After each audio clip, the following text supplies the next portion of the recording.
Hey, David McGuffin here. Welcome to this special edition of Travel Talk Tuesday. It is March the 4th, 2025. I'm broadcasting live from my kitchen here in Middleburg, Florida. Thank you guys for tuning in on Facebook and on Zoom. Tonight, I'm going to talk to you a little bit about Croatia and the Balkans. Now, it's an area where I am falling in love with. You know, it's just across the Adriatic Sea from Italy, and which is my favorite country. And it draws and pulls a lot from Italy and from Italian history as well. So we're going to talk about travel routes, timely advice, and information about Croatia, the Adriatic coast, and the Balkan countries. But before I do that, I'm kind of paralleling my travel talk that I give at the travel and adventure shows. We'll be there in Denver this coming weekend. And on Sunday, I'll be presenting this particular talk there to the folks live at the Denver Travel and Adventure Show on the destination stage. So who is this guy, David McGuffin? Well, I live in Jacksonville, Florida. Well, actually, I live in Middleburg, Florida. It's about 25 miles south of Jacksonville. Lived here all my life. Charlotte and I, my wife, we've been living here and married for, gosh, I think 46 years now we're going on. And we have a great time running, exploring Europe, traveling around, showing people all about our great adventures in Europe and beyond Europe as well. I began traveling when I was in the junior college here in Jacksonville, Florida. I was in the FJC, Florida Junior College Chorale, and my choir director there took a tour to Europe and took his kids on trips to Europe every couple of years. I happened to show up in 1976 and then found out in 1977 we were going to go to Greece for a week, the Israel and Palestine for a week, and Italy for a week. And I said, count me in. I'd never been anywhere outside of the southeastern United States.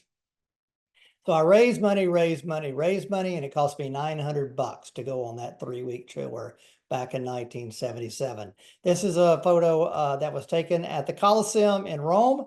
It has not changed much since 1977, but those people that are there, that's me on the upper right-hand corner in the yellow shirt. Maybe a little shorter hair and a grayer beard, but not too much different. That was us there. Here I am in Venice feeding the pigeons, 1977. You can't feed the pigeons there anymore. It's a 200 euro fine if you feed pigeons in Venice. And it is also, I think I've heard that they give birth control in the food that's put out there as well. So not quite so many pigeons in St. Mark's Square. And this is us in St. Peter's Cathedral, right in front of that basilica there in Rome. And that's our whole group that was there. So I fell in love with 3 things during that time, that trip. Number 1, traveling. Number 2, teaching. I love teaching and talking about history, teaching music. And also I fell in love with music, and I became, eventually I became a high school and junior high school and middle school band director.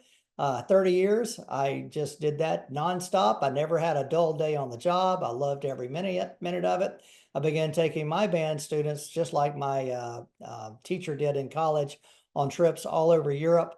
And we performed in Paris and Switzerland and everywhere, Germany and everywhere in between.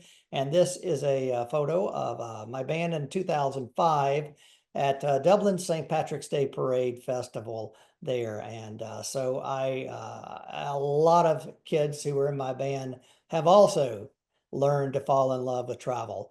And that's how we did it. In 2001, I officially incorporated and started David McGuffin's Exploring Europe. We went on a tour that spring in March of 2001. I called it England and the Countryside, which is we concentrated on London and then out in the Cotswolds, down to Warwick and all of that. And it was a crazy time to travel. We had about 20 or so people on our bus, my first venture out, and it was a crazy time because it was the time when, number 1, it snowed all over that part of England, and which was kind of fun for us Floridians, but it kind of hampered the travel because they're not set up for snow too much. Then it was also a outbreak of the hoof and mouth disease, and they were preventing folks like us, tourists, from walking into the countryside and getting around livestock. That really prevented us from doing a whole lot of things we were going to do, like go and walk around the Stonehenge. And on top of all of that, that's when the mad cow disease was going on as well. And in spite of all those obstacles, the tour was a success, and we've been going strong with exploring Europe ever since. So when I'm talking in person at these travel shows, sometimes people are listening to me and they say, well, let's see, what's he going to talk about? Is he going to talk about himself the whole time? Why stay here and listen to me? Because I'm on the ground leading tours with people just like you. And these are a lot of my tour groups that we have the last couple of years. And, you know, that's what I make my job. I did 189 days touring in Europe last year. That's a lot. That says 150. That was from 2003, I guess, or whatever. But there's people all over the place that have traveled with me, and we love to experience the art, history, food, culture, and everything that we have on tap in Europe. We want to make sure that we get a chance to experience it, whether it be a cooking class in Tuscany, wine tasting in Tuscany, eating down in the Amalfi Coast, or visiting the Chianti Classico region right there in Tuscany. I just talked about 3 Tuscany things. Can you tell that I like Tuscany, and I also like Italy is my favorite country. I keep going back there over and over again.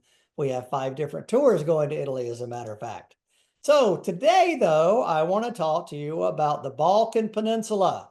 That peninsula stretches south from basically kind of Hungary, where Budapest is, all the way south to Greece and everywhere in between.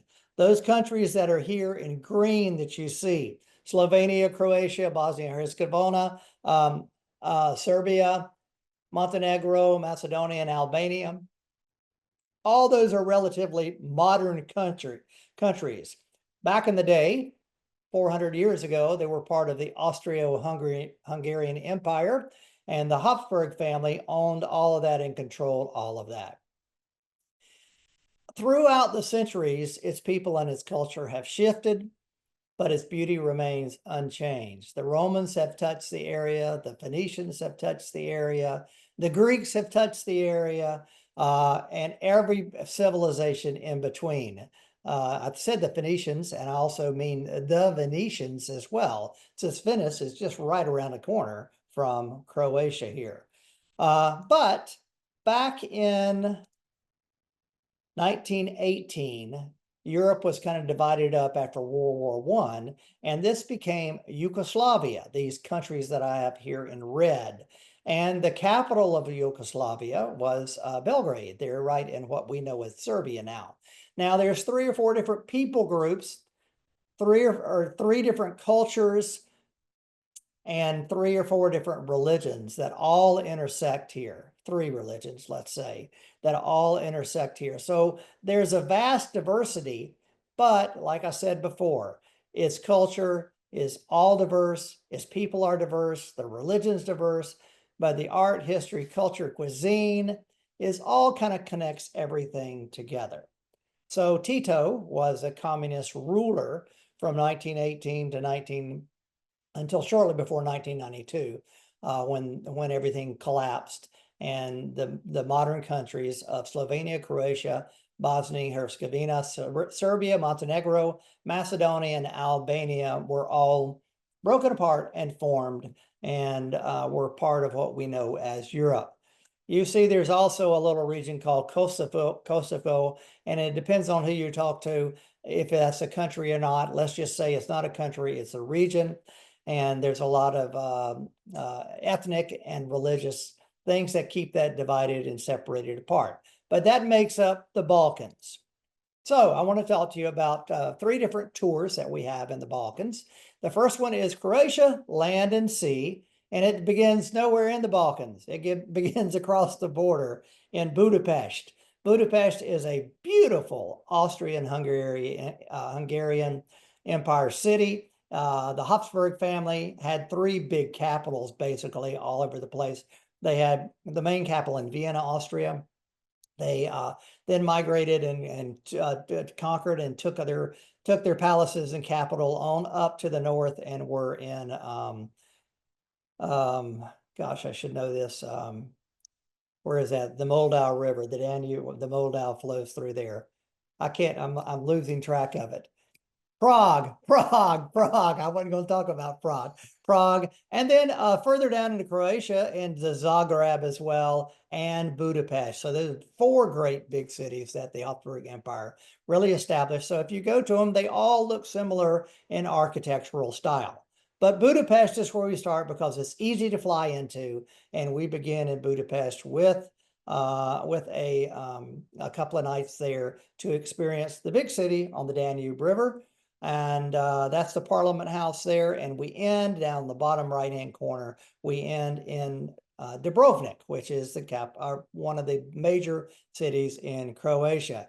You can see that we go 6 days on land, and we spend those days in Budapest, Osijek, Zagreb, Plitvice Lakes, and to Split.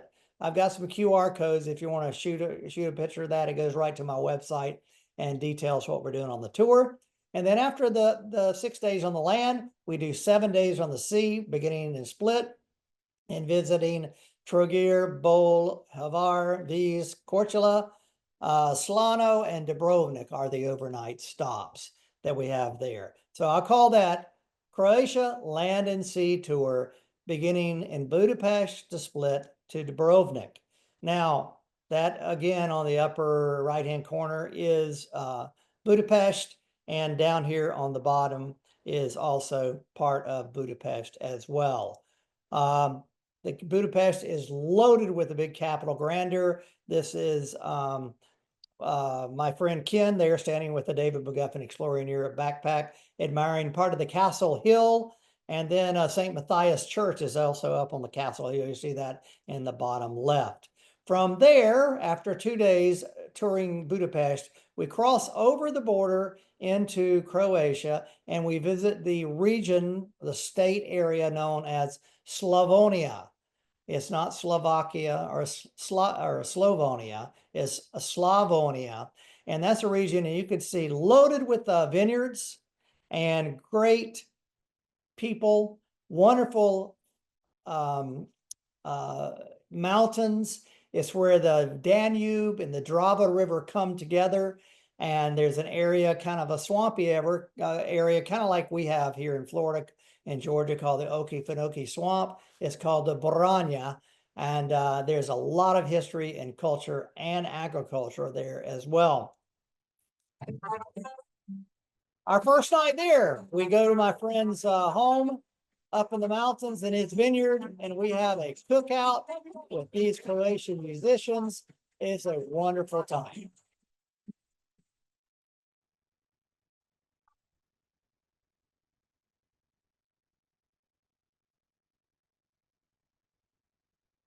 Hey, David McGuffin here. We are in the Boranja region of Croatia at my friend's vineyard here on the Goldberg Hills. We're having a party here tonight with our group. We're doing the Best of Croatia tour and a cruise later on. But tonight, this evening, sunset to the west, this big party. We're going to have an outdoor cookout, some stew and some lamb. We've already had some wonderful homemade brandy.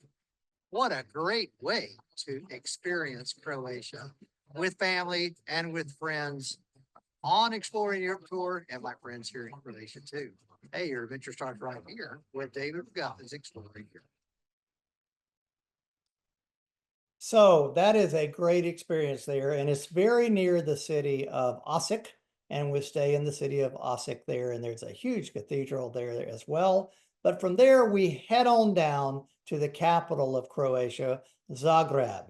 And remember, I mentioned Zagreb is one of those great Habsburg cities of the Austria-Hungarian Empire.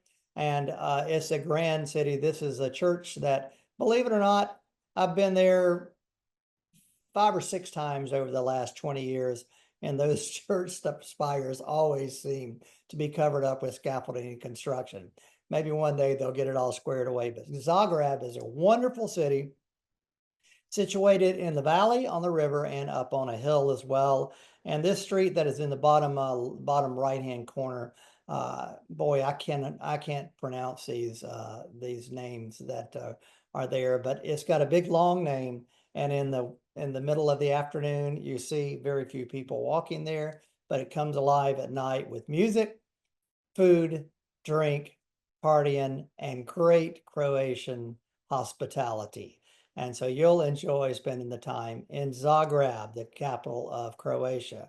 From there, we go to probably the most beautiful national park I've been to in all of Europe, and it's called Plitvice National Park.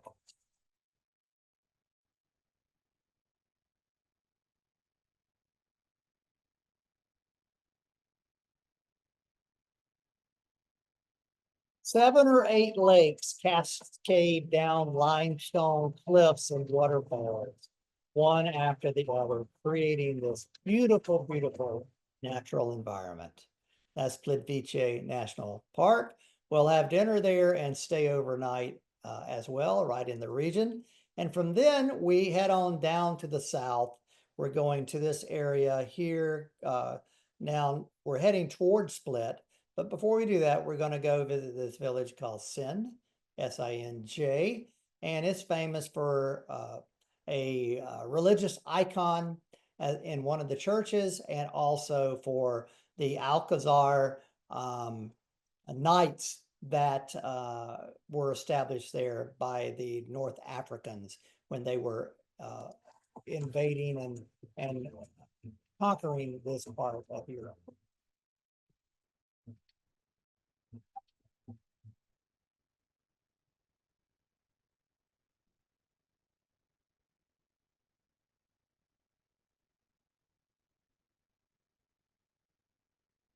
Every town has a fortress and a bell tower like that, because if you think about it, the Venetians right around the corner touched all of the Adriatic, and those bell towers are kind of looking like the bell towers that we see in Venice as well.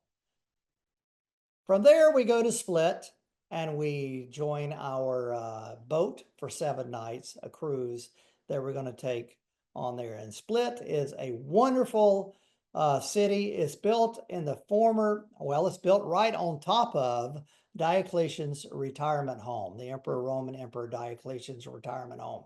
And so nestled within this city that's popped up in the Middle Ages is Diocletian's palace. And so it's a beautiful place right on a harbor with a beautiful harbor. And then we take the cruise.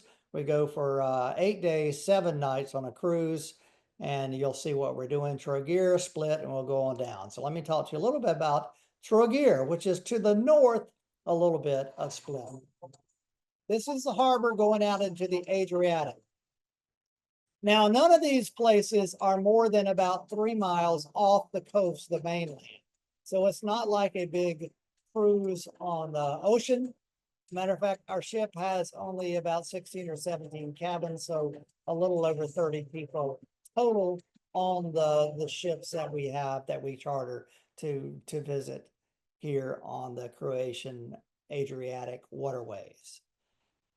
Hvar, the H is almost silent, is this island down there. It's one of the biggest islands. You can see it stretches out almost to the mainland. This is Hvar with, again, an ancient fortress looking over to the harbor. We're looking toward the west through Hvar. You can see some of the boats lined up right here. This is how they dock in this region of the Adriatic. And Hvar is beautiful mountains loaded with vineyards. You know, you've heard about the Blue Lagoon and the Blue Caves and the Blue Grotto in Italy. Well, Croatia has that too. So this is the Blue Cave on this.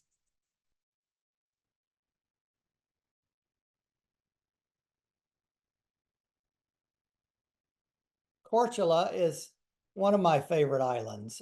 Actually, I think it's my favorite island that we make a stop at. And we visit this on this cruise, but we also visit on the next tour I want to talk to you about as well. So this is looking back to the east from Portula Island, looking back to the east to the mainland. Every one of these towns has a fortress, a church, and a bell tower. The highest point is always the church and the bell tower. Beautiful place, Korčula. From there, we visit a national park, and this happens to be one of the famous palaces of the ruler Tito, who was there during the communist time when that. So that's on the island that we can look at. But just a time we can rent some bicycles and ride around the island. It's just a fun time to get out. If the weather's nice, you can do some swimming, canoeing, kayaking as well. From there, we go to Dubrovnik. Dubrovnik is the city that most people are aware of when they think about Croatia and the Adriatic coast.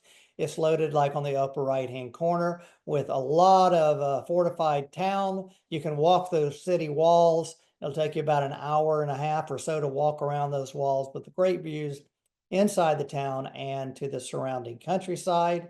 Dubrovnik is a tourist mecca because every cruise ship in the Adriatic stops there. So we try to time it so that we're there on this cruise for at least one night, sometimes 2 nights, and that we have the evening in all of these towns there on our own to go in and experience that. So we're not traveling and cruising at night. We're in the towns during the evening. So that was the Croatia tour that involves land and sea. The second one I want to talk to you about is what I'm going to call the Best of the Balkans tour. You see that I have stars there for the capitals of all of these countries that have evolved since the demise of Tito and the communist era. And so Albania, Macedonia, all the way up to Slovenia are just some wonderful places to go and visit. Remember, I said they're culturally diverse, and also at least three different religious factors are there as well. So I'm calling this the Best of the Balkans, and we do it in 12 to 14 days, beginning in Ljubljana, which is the capital of Slovenia, and then we end all the way up down in Dubrovnik or Sarajevo. So the best of that, Ljubljana to Sarajevo. So this is a QR code if you want to snap a shot of that. But you can see that Ljubljana is another one of those grand Habsburg cities. And it just has a wonderful historic town center that would remind you of Vienna because the river runs right through it, and smaller river, of course, but all the buildings date from that era, the Grand Royal era of then. And then we end up in Sarajevo, which you can see is definitely a Muslim country and Muslim city with the minarets and everything else, but great cultural diversity. So Ljubljana, there's a couple of little photos that I've taken there. Then we go into Bled. This is one of the famous little places that are just pristine and beautiful. And if you think about Slovenia, you've probably seen this as the tourist icons and advertisements for Slovenia is this island in the middle of Lake Bled. Hey, David McGuffin here. We are on beautiful Lake Bled in Slovenia.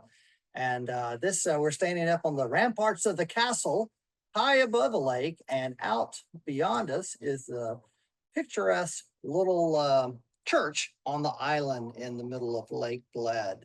This is a beautiful place. We're just over the border from Austria through the Julian Alps, and so we're checking out. See what's happening in Bled today. Hey, your adventure starts right here with David McGuffin's Exploring Europe. So we'll visit Bled for a day, and then from there we head on over to the east and leave Slovenia and go into Croatia, and we'll set up in this area of Rovinj, which is in the Istrian Peninsula. I don't know if you can see my mouse here, but it's on the upper left-hand corner here. And this is just I visited in December, and I thought, well, everything's going to be dead and everything else, but it's just alive with action all of the time. Let's see, I think I've got a little bit of a, let me back up. Let me back up here. Because that's supposed to, there we go. This is the town of Rovine. And the region is famous for olive oil and wine. And it's got this rich red clay soil, which makes the wine, the olive oil, the fruit and everything that's produced there taste oh so much different than anywhere else in the world. So you'll enjoy some olive oil tasting, wine tasting, and I think I talk about truffles here in a few minutes. This is Rovine, by the way. And we'll spend on this tour a couple of nights in this town of Rovine. Again, the characteristic Phoenician-esque bell tower. The harbor, fisherman cleaning his nets right there. Painted towns. You might think you were in somewhere in Italy. As a matter of fact, everything's in Italian and their own Croatian language as well. This is David McGuffin coming to you with the bright sun in my eyes from here in Croatia. We are in the interior part of Croatia, just about maybe 25 miles from the Adriatic Sea, a little hill town here, picture perfect hill town called Motovun. We're right in the midst of some mountains and valleys, very similar to like the Appalachians, but it is also famous here for truffle hunting. So if we happen upon this place on some of my adventures, this is a perfect little hill town to visit and do some truffle hunting. Your adventure starts right here from Croatia with David McGuffin's Exploring Europe. From there, we head down into Split, which I've already featured there on the tour, the cruise tour. Just a reminder, you can see that fortress, Croatian flag, looking to Split Harbor, back to the east, looking at, or back to the west, looking across the Adriatic Sea.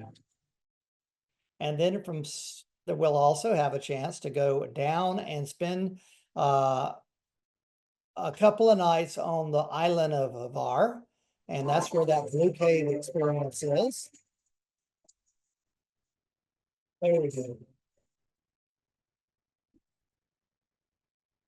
And we go to Hvar and to Dubrovnik, not on a bus or a coach. We actually have a catamaran cruise that will take us and stay there. So we'll be on the island of Hvar a couple of nights and down in Dubrovnik for 3 nights in Dubrovnik, which is unheard of for tour groups to do.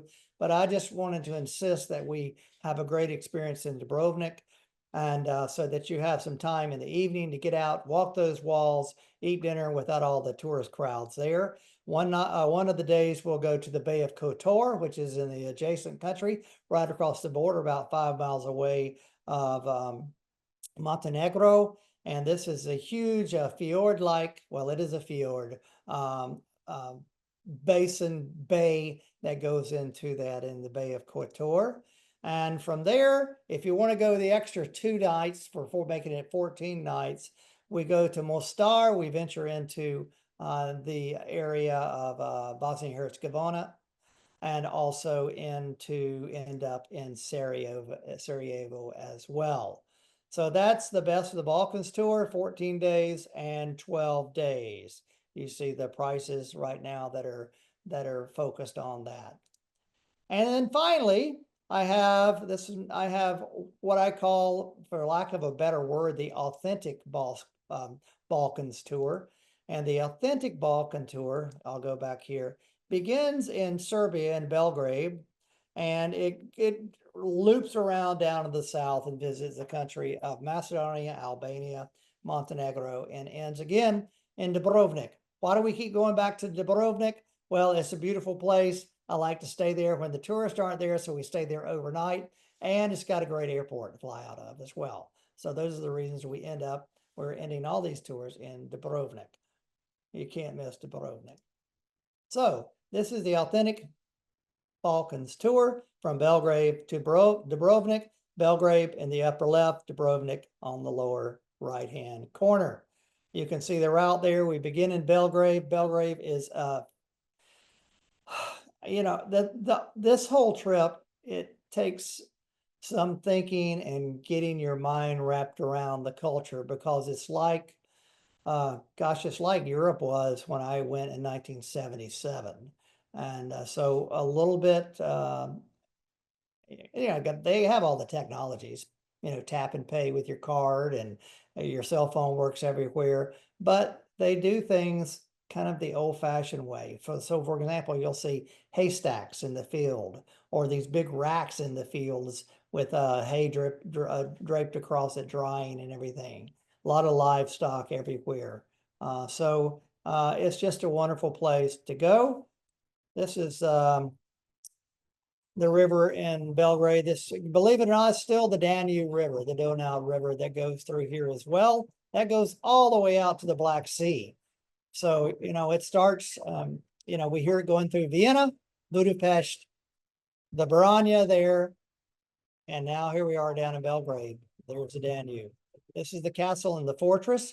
We had some great food. I'm sorry it looks so bad, but we're eating off of it and experience more traditional music.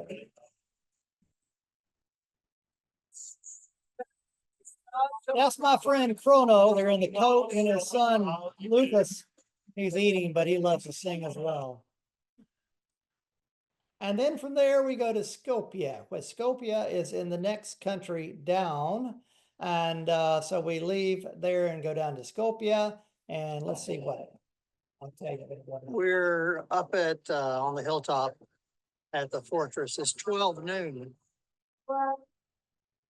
And I guess it's the 12 noon call to prayer. So let's take a listen. Believe me, a cultural awakening for me.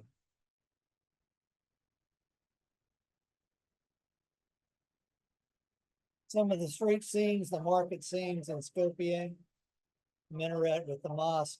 Look at there, eggs, €2. Look at all of them. We need to go buy them there in the market. Fruits, vegetables. This is some of our food that we had. A wonderful, it looks like a Greek salad, but we're very close to Greece. They call it a Skopje salad. This is a what do you call it? A pork belly. It was wonderful. Not so fatty, just a lot of taste, and potatoes, meat and potatoes is the meals there in all of the Balkan Peninsula. And from there we go down to Lake Ohrid.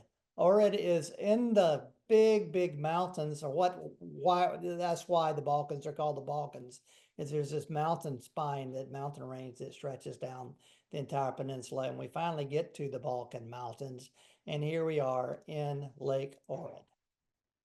Hey, David McGuffin here from North Macedonia in the Balkans. We're in the heart of the Balkan Mountains. This is Lake Ohrid, and a charming little UNESCO's town right here behind me called Ohrid. So we're going to jump in here and experience this town together. Hope you enjoy this look around Lake Ohrid and the town of Ohrid. I arrived here last December for the first time ever, and it was one of the best destinations. Even it was the dead of winter, so there wasn't much going on. Water skiing and stuff happens in the summer, all of that kind of all those water sports and everything, and then hiking up in the mountains as well. But here's a little bit of the town center. I don't know what I chose to take a photo of that or video of that, looking to the lake. And then a captain said, we were the only ones walking around. Hey, for €20, I'll take you around the lake. And so we said, let's go.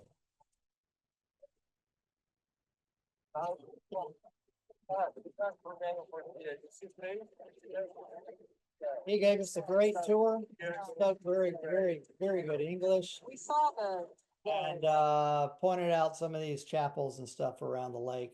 It was a wonderful experience, and just the chance to get to know a real person there. And he was so personable and able to talk about the culture and his life on the sea.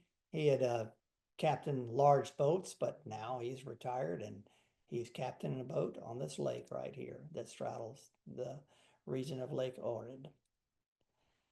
We go down into Tivat, which is in Albania. Sorry, we go down to Durrës and Tirana, which is in Albania. Down the bottom is Durrës, which is a seaside. So it's a coastal alternative to Dubrovnik. Not quite so touristy, but still the same water, the same beaches, the same body of water and everything, the Adriatic.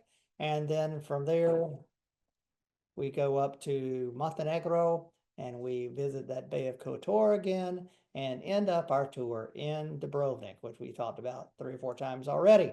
So 3 different tours I've talked about. I'm wrapping up right now. Budapest and Croatia, land and sea. And then the best of Croatia, starting on the, they're all land except a little bit on the water, but we're staying on the land the whole time, beginning in Ljubljana and ending up in Sarajevo. And then what I just referred to is the authentic Balkan tour, beginning in Belgrade and ending in Dubrovnik. Hey, listen, I've got tour catalogs that probably none of y'all get that watch me online, but if you want to scan that code, you can actually download a digital copy, or let me know and we'll mail you one if you want one of those real physical ones, if you're that kind of person that likes hands-on experience. Or visit my website, davidmcguffin.com. Your adventure starts here. So thank you guys for all being a part of Travel Talk Tuesday tonight and experiencing part of the Balkans with me and exploring the Balkans, Croatia, and all of those countries. Make sure you give me a call, email me, text me if you have any questions or concerns, or you want to go on these tours. We'd love to have you travel with us.